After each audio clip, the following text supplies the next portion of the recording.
हरे कृष्णा। आप सबका स्वागत है प्रातःकालीन श्रीमद् भागवत के सत्र में। यहाँ पर हिरण्यकशिपु की घोर तपस्या के बारे में वर्णन किया जा रहा है और जैसा कि पिछले श्लोकों में भी बताया जा रहा था किस प्रकार वो ब्रह्मा जी को प्रसन्न करने के लिए इतना घोर तपस्या में लग गए हैं। पाँव की 2 उंगलियों पर खड़े होकर के हाथ ऊपर करके और ब्रह्मा जी की स्तुति कर रहे हैं, याद कर रहे हैं और उनके ऊपर चींटियों का घर बन जाता है। और ब्रह्मा जी जब आते हैं तो पहले तो उनको समझ में आता नहीं है कि कहाँ है ये, आवाज़ कहाँ से आ रही है। इतना उनका पहाड़ बन जाता है। फिर वो अपने कमंडलों में से थोड़ा जल लेके छींटते हैं तो वो सब चींटियाँ का वो हट जाता है और फिर वो विजिबल हो जाता है हिरण्यकशिपु और उनका खाली कंकाल दिखता है, खाली हड्डियाँ जो है वो दिखता है। पूरा शरीर का जो रक्त और चमड़ी सब खत्म हो चुका है। तो ब्रह्मा जी भी देख करके आश्चर्य हो जाते हैं कि ये कैसा प्राणी हो गया जो इतना तपस्या कर रहा है और तपस्या के बाद भी ये जीवित है। मतलब इसका शरीर पूरा खत्म हो चुका है फिर भी ये जीवित है, तो ये कैसे संभव है। तो इसलिए वो बोल रहे हैं महद्भुतम, अद्भुत है ये बात तो कि तुम ऐसा तपस्या करने के बाद भी प्राण तुम्हारे अभी हड्डियों में समाये हुए हैं। तो प्रभा जी यहाँ बस योगियों की बात कर रहे हैं कि कैसे योगी लोग जो है वो अपने प्राणों को स्थिर रख सकते हैं और कई साल तक जी सकते हैं। तो ये तो खैर योगियों की बात है, लेकिन इससे मैं थोड़ा इस पर कंटेम्पलेट करा था तो मैं सोचा कि जरा आप देखिए हिरण्यकशिपु को एक भौतिक इच्छा कि मुझे संसार का वैभव चाहिए, मुझे संसार का मालिक बनना है, इतनी प्रबल इच्छा कितनी बड़ी तपस्या करने के लिए जुट गए वो। तो कल ही मैं श्रील प्रभुपाद जी एक लेक्चर सुन रहा था, वो बता रहे थे उत्साह निश्चया धैर्य। तो उत्साह में वो क्या डेफिनेशन देते हैं उत्साह का, वो कहते हैं उत्साह means whatever comes in my life but this life I will make to back to home, back to God. बोल रहे हैं कि उत्साह का मतलब है कि मेरे जीवन में कुछ भी हो जाए लेकिन मैं ये जीवन में भगवत धाम जाके दिखाऊंगा। ऐसा प्रभुपाद जी लिख रहे हैं। पहला लाइन उन्होंने कहा मिला रहे हो प्रभुपाद जी बहुत, उनका आप वॉइस सुनोगे उस समय तो प्रभुपाद जी बहुत एम्फेटिक थे, मतलब बहुत स्ट्रांगली ये बात बोल रहे थे कि one should be so enthusiastic in spiritual life कि this life we have to make it successful, ऐसा प्रभुपाद जी बता रहे थे। तो उसी चीज़ को मुझे तुरंत याद आया, तो इसलिए मैं सोचने लगा कि अभी हम लोग को कितना सीरियस होना चाहिए अपने स्पिरिचुअल लाइफ में। तो अभी हम 2 चीज़ देखेंगे यहाँ। मैं 2 पास्ट टाइम से आपको बताना चाहूँगा कि एक तो क्यों हमें सीरियस होना चाहिए, हमारे लिए क्या वेट कर रहा है, हम जहाँ जाने का प्रयास करें वहाँ पर हमारे लिए क्या चीज़ वेट कर रहा है, और अगर हम प्रैक्टिस ठीक से नहीं करते हैं तो हम क्या खो देते हैं। तो आप देखोगे श्रीमद् भागवतम के पहले स्कंद में नारद मुनि और व्यासदेव का संवाद आता है। तो नारद मुनि व्यासदेव को भागवतों की महिमा, भक्तों की महिमा को बताने के लिए अपनी खुद की स्टोरी बताते हैं। तो उसमें वो कहते हैं कि कैसे वो जब बचपन में 5 साल की उम्र में थे तो भक्ति वेदांती उनके घर में आए थे और उनकी माँ जो है वो एक मेड सर्वेंट थी, और कैसे ये भक्ति वेदांत लोग का सेवा कर रहे थे। नारद मुनि 5 साल के बालक थे और सेवा एकदम निस्वार्थ भाव से सेवा करें। इनको तो खाली सेवा की भावना थी, इनके मन में कोई इच्छा नहीं थी कि मुझे ये लोग कुछ देंगे। लेकिन ये लोग बैठते थे, भगवत चर्चा करते थे, चर्चा के बाद प्रसाद बना के खुद खाते थे और जो रेमरेंस बचता था, जो झूठा थोड़ा बचता था, वो नारद मुनि, ये जो बच्चा नारद था, नारद बॉय, इसको देते थे। तो ये खाते खाते इसके मन में जो है भगवान के प्रति आकर्षण बढ़ने लगा। तो फिर इन्होंने खाली वहां पर बता करके पास्टाइम को खत्म कर दिया था। लेकिन फिर व्यास जी ने और पूछने लगे, बता आगे क्या हुआ। अरे ये तो आपके पिछले जन्म की बात है, आपको अभी इतना याद कैसे। तब इन्होंने और आगे कहना शुरू किया, कहा कि मेरी माँ पूर्णतया मुझ पर निर्भर थी और वो वो सोचती थी कि मैं ही उनका पालन करता हूँ, मैं ही उनका सब कुछ हूँ। लेकिन एक दिन वो रात को दूध दोने के लिए, शाम के समय होगा, गाय का दूध दोने के लिए गई और एक सर्प ने उनको डस लिया पाँव में, और सर्प के डसते ही जो है उनकी मृत्यु हो गई। तो ये सब मैंने सोचा ये भगवान की योजना है, भगवान की कृपा है।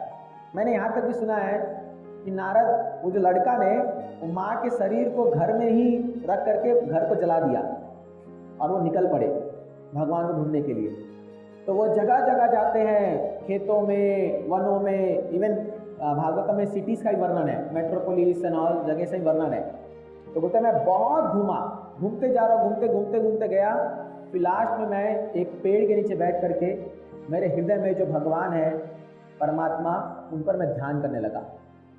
और ध्यान करते करते मुझे भगवान का जो स्वरूप है वो मुझे मेरे हृदय में दिखने लग गया, मुझे वो विजुअलाइज होने लग गया भगवान का स्वरूप, और मेरी आंखों से आंसू आने लगा, मेरे शरीर में कंपन होने लगा, और मेरा सारा जो हृदय का जो मैल है वो धीरे धीरे जाने लगा। और मैं इतना भगवान के उस स्मरण में इतना डूब गया कि मैं सब कुछ भूल गया, और क्या है इस दुनिया में मुझे कुछ पता नहीं। लेकिन सडनली वो जो रूप का दर्शन हो रहा था वो गायब हो गया, सडनली, जैसे ध्रुव महाराज के केस में हुआ था, सडनली गायब हो गया। तो मैं इतना व्याकुल हो गया उसको ढूंढने के लिए कि मैंने, मान लो किसी व्यक्ति का कोई बहुत ही कीमती चीज, तो मान लो अभी आप हीरे का हार लेके आए और वो गुम हो गया सडनली, है ना, या मान लो नई कार खरीद के लाए, चाबी गुम हो गया, तो आप कैसे ढूंढोगे व्याकुल होकर के पागलों की तरह उसको, है ना। तो उस तरह व्याकुल में ढूंढने लगा, और ढूंढते ढूंढते फिर मुझे भगवान ने अपने बहुत ग्रेविटी वाले शब्दों में मुझे ये बात कही। क्या बात कही भगवान ने, ये हम श्लोक देखेंगे। श्रीमद् भागवतम का 1.6.21 है। एक प्रैक्टिशनर के लिए ये बहुत इंपॉर्टेंट श्लोक है, जो हम लोग कृष्ण भक्ति जो प्रैक्टिस कर रहे हैं। हंतास्मिन् जन्मनि भवान मामां द्रष्टुम इहार्हति अविपक्व कषायानाम दुर्दर्शो अहम कुयोगिनाम। भगवान कहते हैं, हे नारदा, मुझे बहुत खेद है। अनाउंस होता है ना रेलवे स्टेशन पर, यात्रियों को असुविधा के लिए हमें खेद है। तो भगवान कह रहे, मुझे खेद है कि इस जन्म में तुम मुझे और नहीं देख पाओगे। क्यों? क्योंकि जो लोग अपनी सेवा में अपूर्ण है, जो लोग अपनी सेवा में, those are incomplete in service and who are not completely free from all material taints can hardly see me. एक तो जो लोग अपनी सेवा में अपूर्ण है, और जो लोग पूर्णतया से भौतिक इच्छाओं से मुक्त नहीं हुए हैं, वो मुझे शायद ही देख पाएंगे, हार्डली, वो मुझे नहीं देख सकते। इसलिए यहाँ एक वर्ड देखिए, दो वर्ड, अविपक्व। अविपक्व मतलब जो अभी पका नहीं है, आम होता है पका नहीं अभी। तो ऐसा योगी, ऐसा भक्त जो भक्ति कर रहा है, जो भी पका नहीं है, और कुयोगी नाम, योगी है लेकिन कुयोगी है। कुयोगी मतलब इनकम्प्लीट इन सर्विस। तो प्रभुपाद जी दो लिख रहे हैं। अविपक्व मतलब इमैच्योर, जिसके अंदर अभी भी भौतिक इच्छा है, और कुयोगी नाम मतलब जो अभी तक सेवा में पूर्ण नहीं हुआ है। ये दो लोग भगवान को प्राप्त नहीं कर सकते। अभी भगवान किसको कह रहे हैं? नारद बॉय को। अभी मैंने कुछ देर पहले आपको बताया कि वो भगवान को देख रहा है हृदय में, और उसकी आंखों से आंसू गिर रहे हैं, सारे भाव उत्पन्न हो रहे हैं, और उसको भगवान कह रहे हैं तुम अभी भी कुयोगी नाम हो, अभी भी तुम्हारा कंप्लीट सेवा कंप्लीट हुआ है।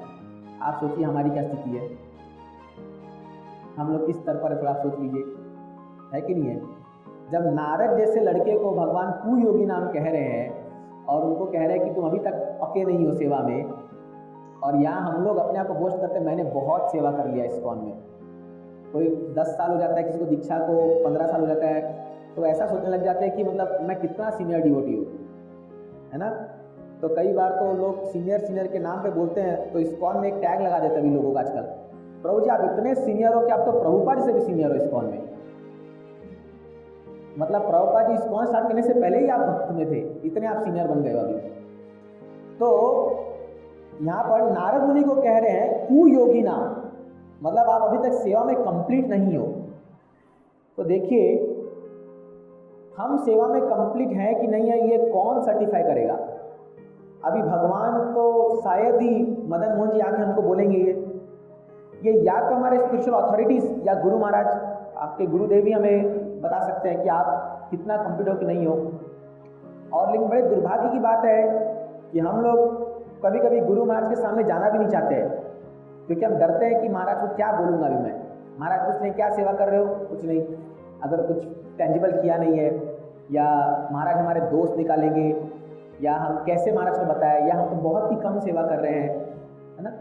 तो इसीलिए क्या होता है, जो लोग सोचते हैं जय श्री राधा मदन मोहन श्री गौर निताय श्री प्रभुपाद की जय, जो लोग सोचते हैं कि हम इंडिपेंडेंटली भगवान को खुश कर देंगे, एक्चुअली वो बहुत बड़े भ्रम में है, बहुत ज़्यादा बड़े भ्रम में है, क्योंकि उनकी सेवा को सर्टिफाई करने वाला कोई व्यक्ति नहीं है। और जब तक सेवा सर्टिफाइड नहीं होगी तब तक हमें ये भ्रम नहीं लेना चाहिए कि भगवान हमसे खुश हो गए।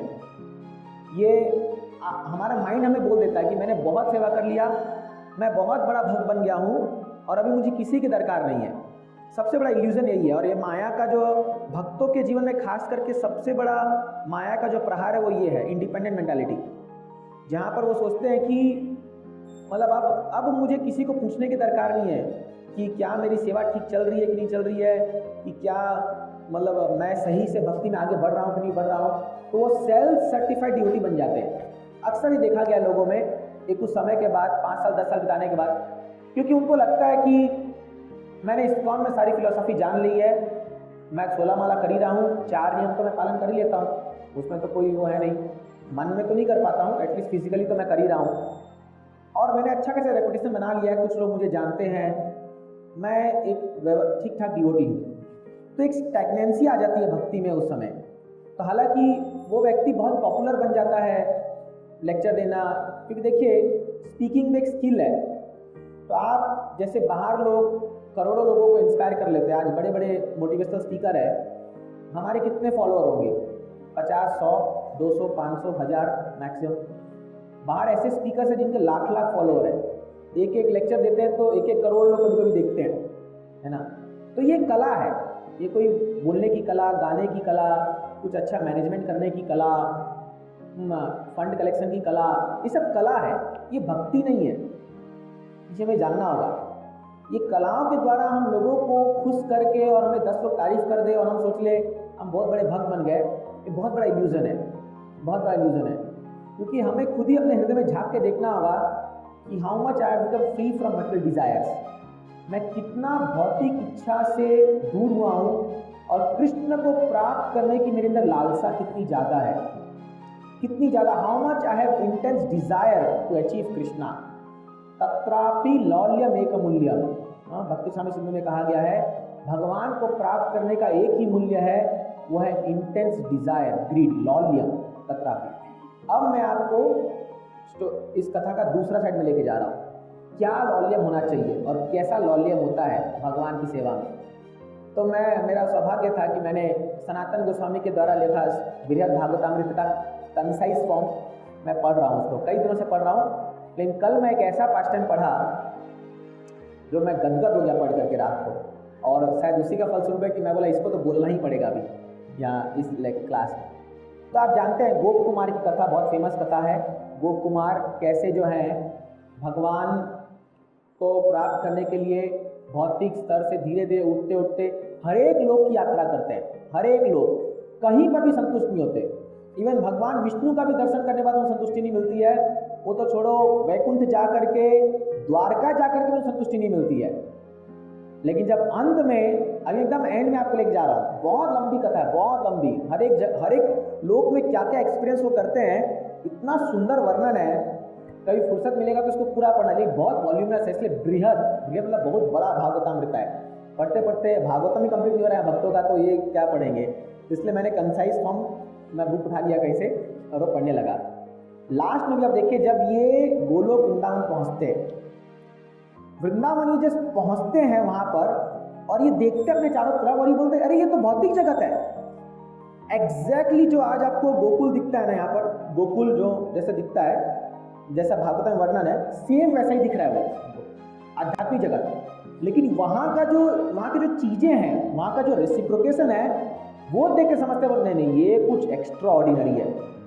और उसका इतना जबरदस्त वर्णन है भागवतम में कि अगर आप पढ़ लोगे तो आपको लगे अभी मैं शरीर छोड़ के जाता हूँ गोलोक वृंदावन। हालांकि क्वालिफाइड नहीं है हम लोग, लेकिन मन करेगा काश में वहाँ होता, काश में वहाँ होता।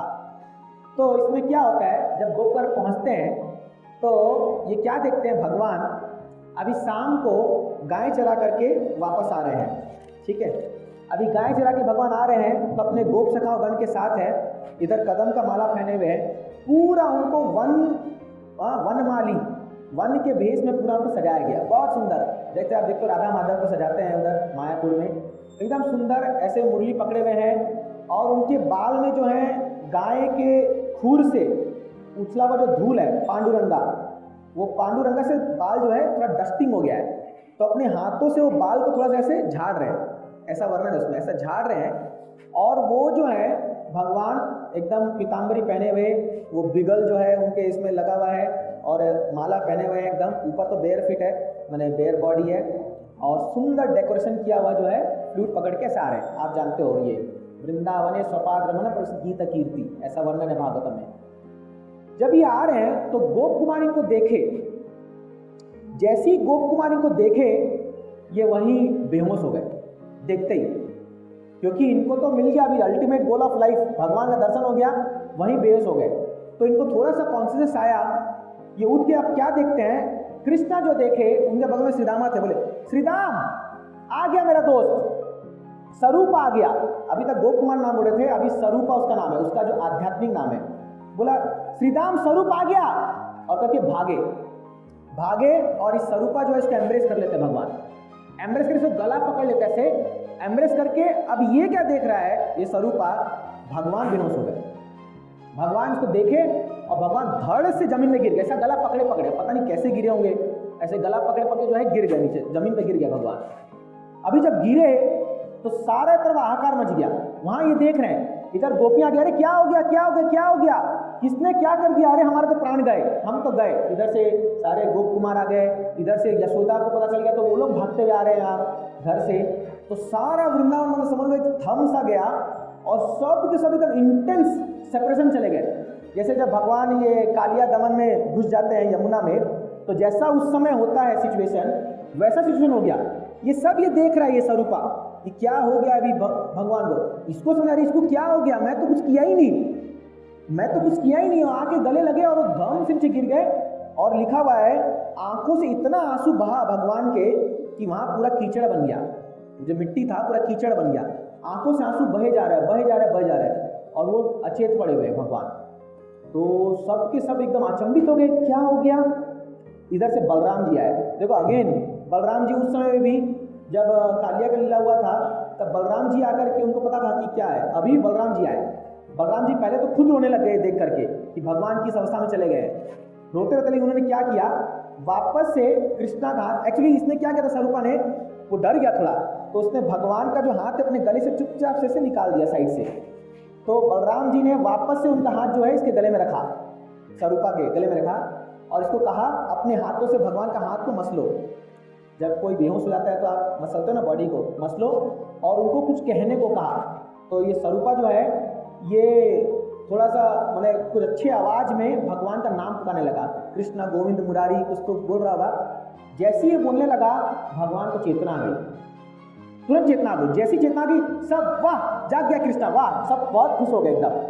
लेकिन जैसे कृष्णा जागे वापस से इसको एम्ब्रेस किया और किस करने लगे, इसको चूमने लगे, इसको इस स्वरूपा को। और फिर उन्हें देखा अरे ये तो मेरे माता पिता गोपियां सब खड़े, थोड़ा एम्ब्रेस हो गए, थोड़ा उनको सा वो लगने लगा कि अरे ये मैं क्या कर रहा हूँ यहाँ पर ये।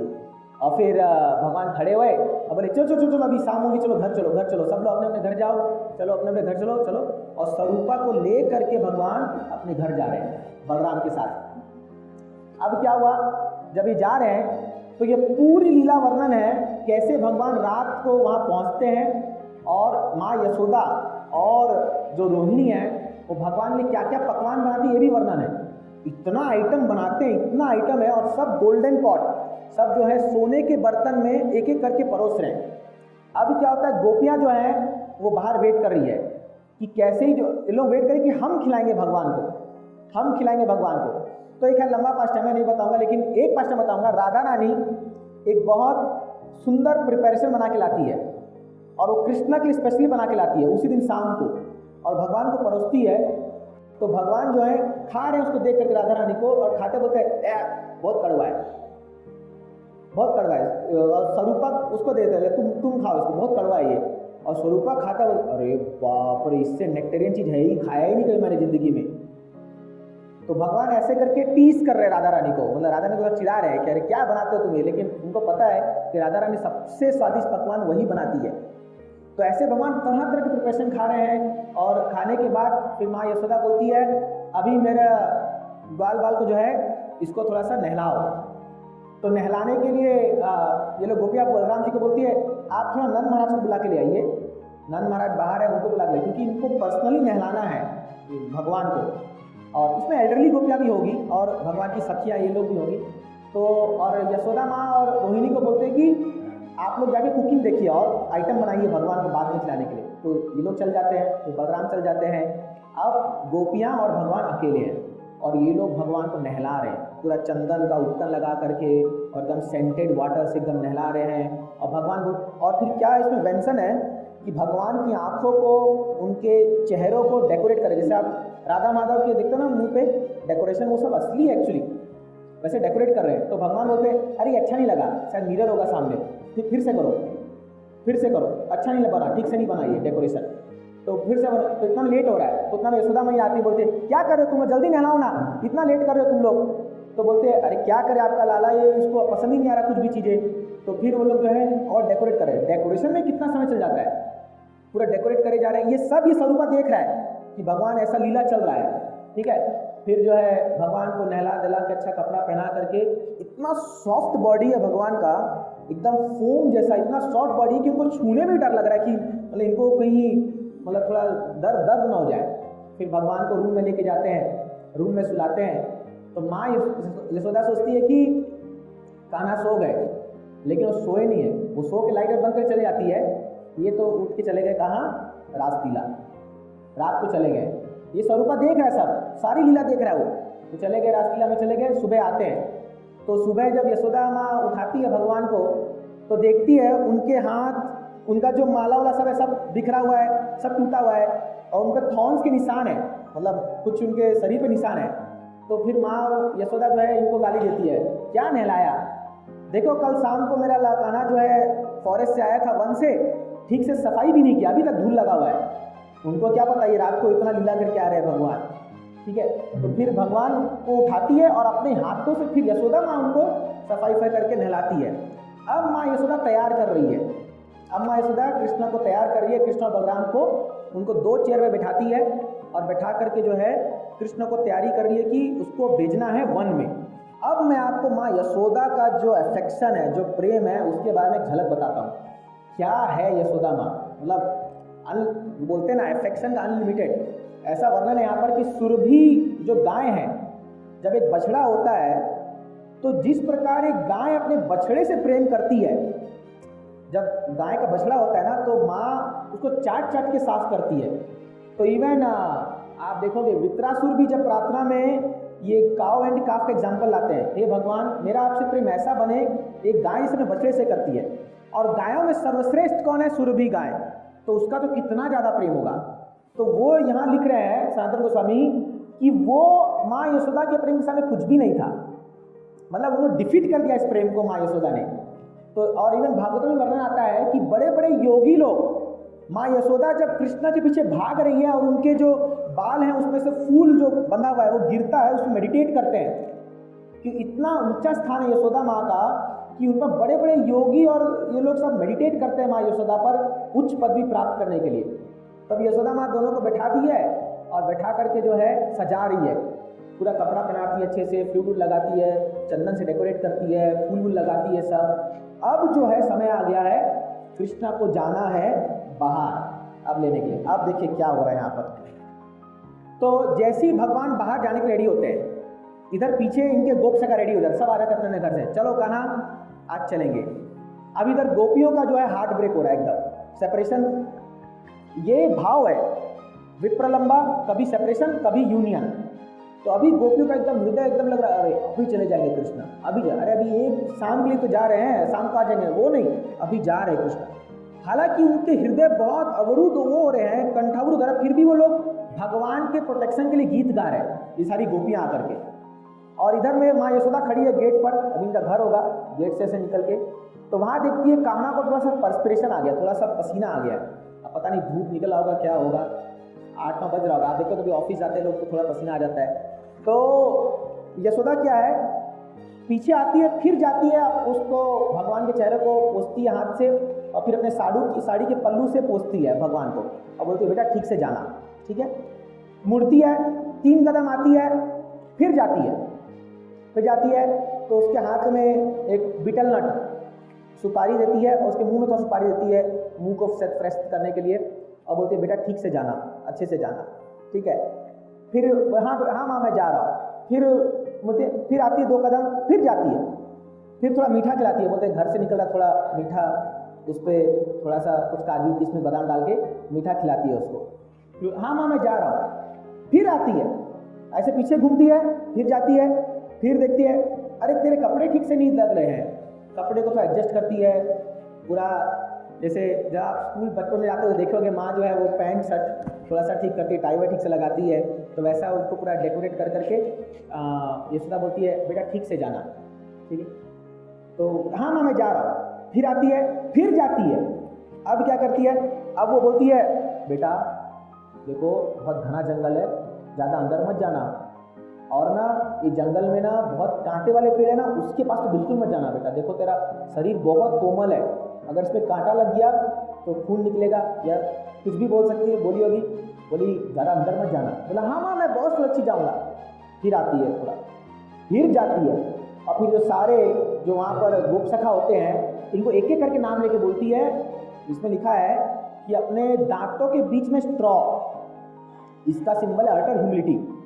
अगर दांत के बीच में कोई स्ट्रॉ रखता है, मतलब घास का तिनका, मतलब बहुत ही दीनता से उनको निवेदन करिए। क्या निवेदन करिए, बोलती है बलराम तुम कान्हा के आगे रहना, और श्री राम कहती है तुम स्वरूपा के साथ पीछे रहना, और अमसु को कहती है तुम भगवान इस कान्हा के राइट में रहना, और सुबल को कहती है तुम लेफ्ट में रहना। प्लीज इसको छोड़ना मत अकेले, ऐसे इन चारों को ये कहती है। और फिर जो है माया जो है पीछे हटती है, और बोलते हैं जो वन में जस्ट जहाँ वन का एंट्री है ऐसा लिखा है वहाँ पर स्तब्ध हो जाती है।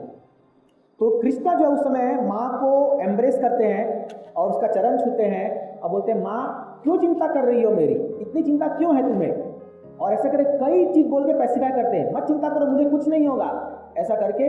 और कृष्ण बोलते हैं अब मैं जा रहा हूँ, माँ का सिर पीछे करके निकलने को होते हैं। तो ये इसमें लिखा है ये स्तब्ध हो जाती है वहाँ पर, जैसे पेंटेड पिक्चर, यशोदा माँ स्तब्ध हो जाती है, और इसके स्तन से दूध बहता है और आँख से आंसू बहते हैं, पूरा शरीर जो है पूरा वो जो है भीग जाता है, शरीर जो है स्तब्ध होकर देख रही है जब तक कृष्णा अंत तक चले नहीं गए। ऐसे माँ यशोदा देख रही है, और ये सब स्वरूपा देख रहा है। अब आप बताइए, आप ऐसे धाम में हम लोग को जाने की इच्छा कर रहे हैं, है कि नहीं है? तो ये तो मैंने आपको जस्ट एक ग्लिम्स दिया, ये तो खाली होता। अभी ऐसे हर एक व्यक्ति जो वहाँ पर धाम में है, चाहे वो नंद महाराज हो, बलराम जी हो, और गोपियों का बात ही क्या कहना, हर एक व्यक्ति कृष्णा के लिए ऐसे पागल हो रहे हैं। ये पागलपंती नहीं तो और क्या है कि नहीं है? क्योंकि अफेक्शन इतना ज़्यादा है, इतना ज़्यादा प्रेम है कि भगवान के एक मोमेंट सेपरेशन भी जो है बर्दाश्त नहीं होता।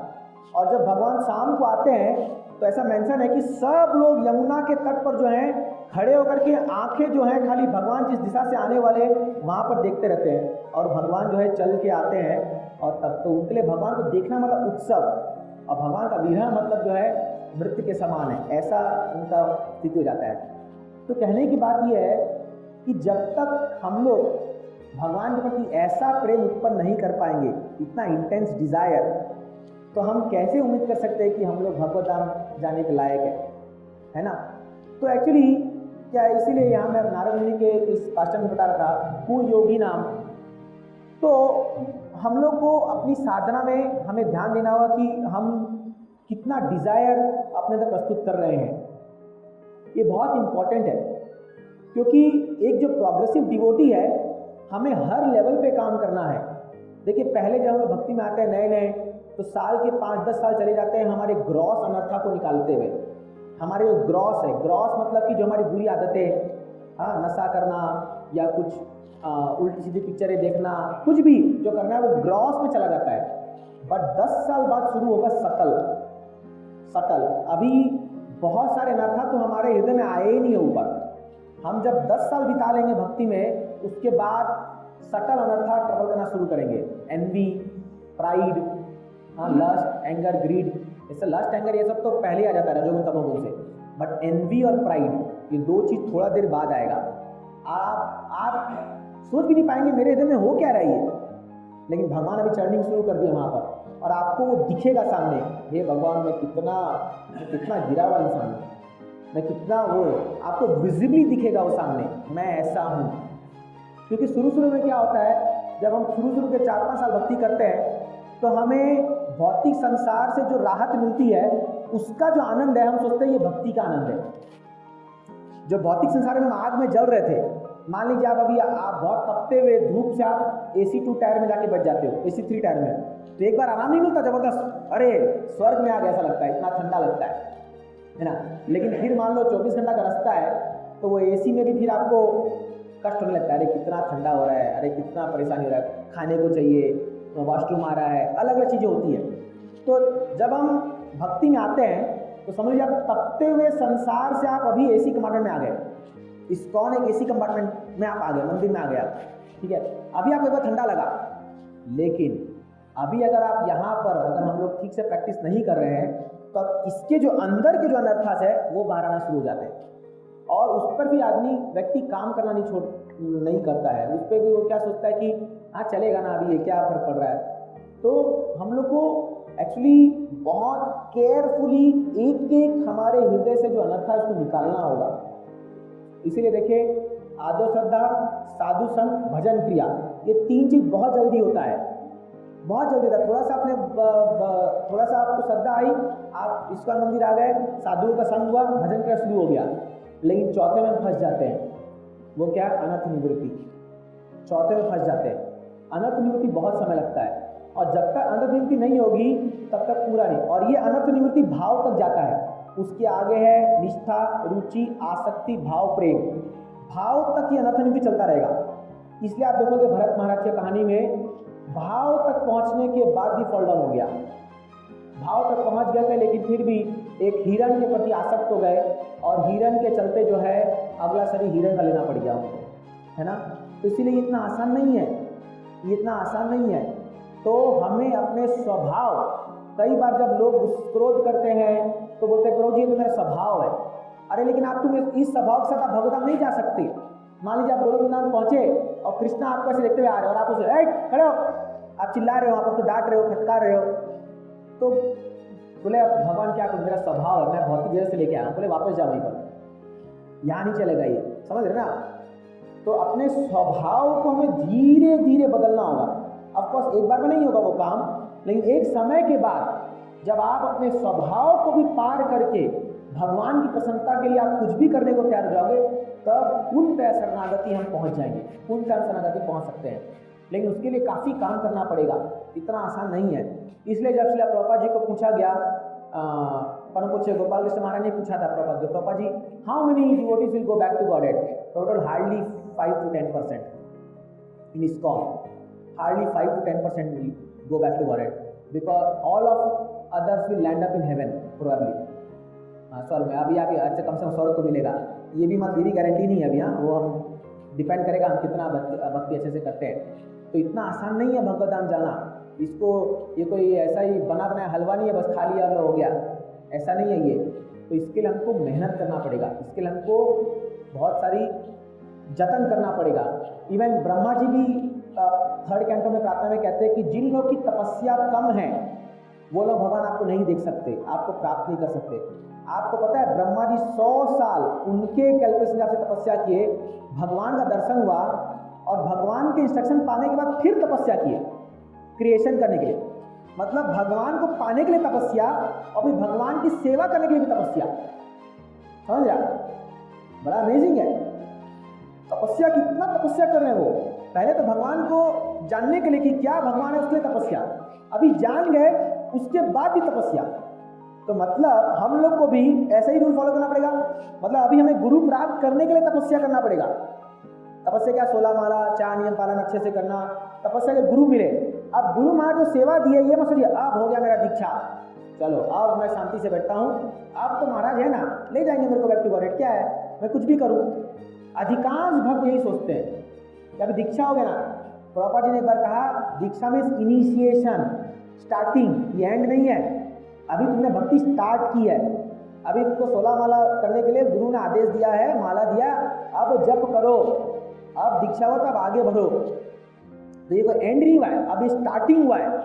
और अब हम लोग को गुरु महाराज की आज्ञा पालन करने के लिए तपस्या करना पड़ेगा। क्या तपस्या है? रेगुलरली मॉर्निंग प्रोग्राम आना, 16 माला जप करना, अपराध से बचना, सारे नियमों का अच्छे से पालन करना, भक्ति में टेस्ट बढ़ाना, ये भी तपस्या है। ये बहुत बड़ी तपस्या है, अपने अहंकार को कम करके रखना। और जगह जगह भगवान जो है हमारा ईगो का बैलून को फोड़ेंगे पिन कर करके। जब हमारा ईगो का जो गुब्बारा खुलता जा रहा है ना, जगह जगह उसको पिन मारा जाएगा, है ना, उसको सहना। सबसे बड़ी तपस्या तो ये है, सबसे बड़ी तपस्या है कि आपके अहंकार को नीचे रख करके जो क्रिटिसिज्म आ रहा है, जो डांट फटकार आ रही है, उसको सह करके भक्ति में चलते रहना, ये सबसे बड़ी तपस्या है।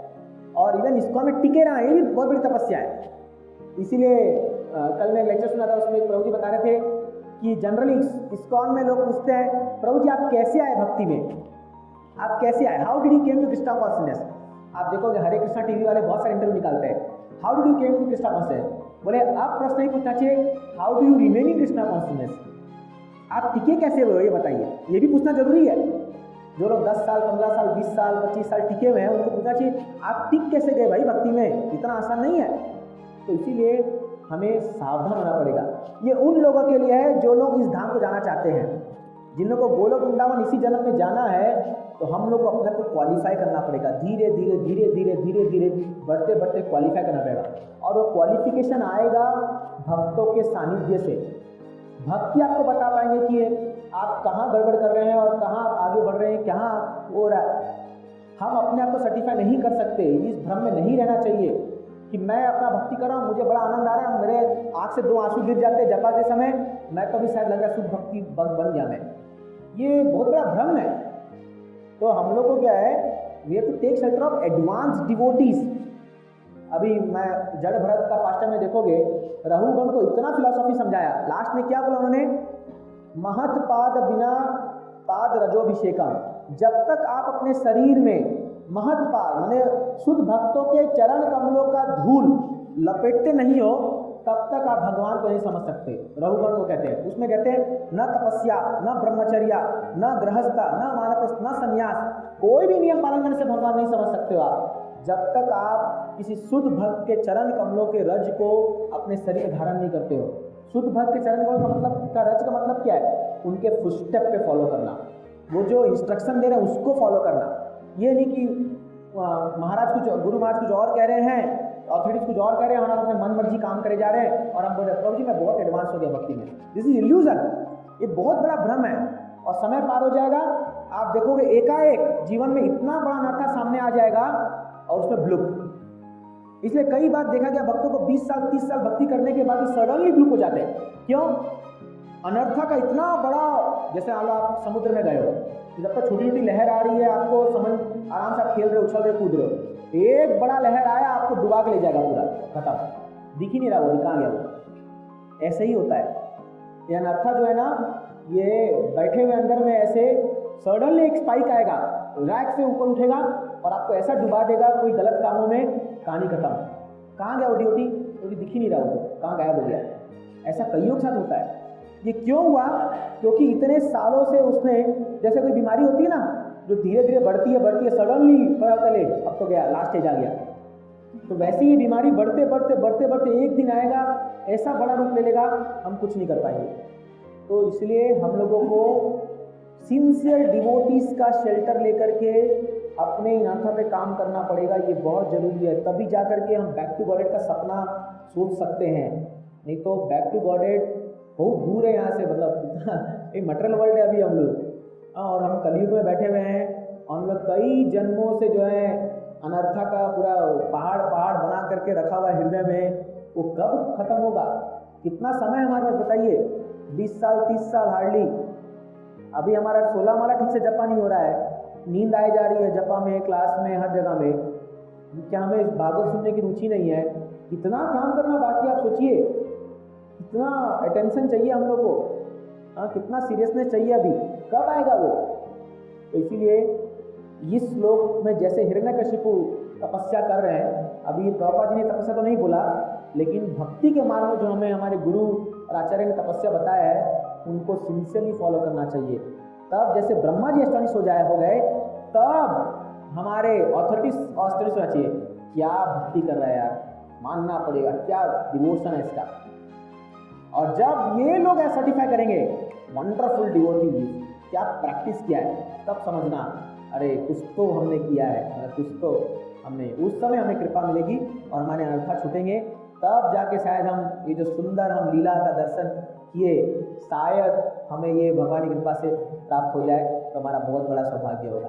ठीक है, ग्रंथराज श्रीमद् भागवत की जय, श्रील प्रभुपाद की जय।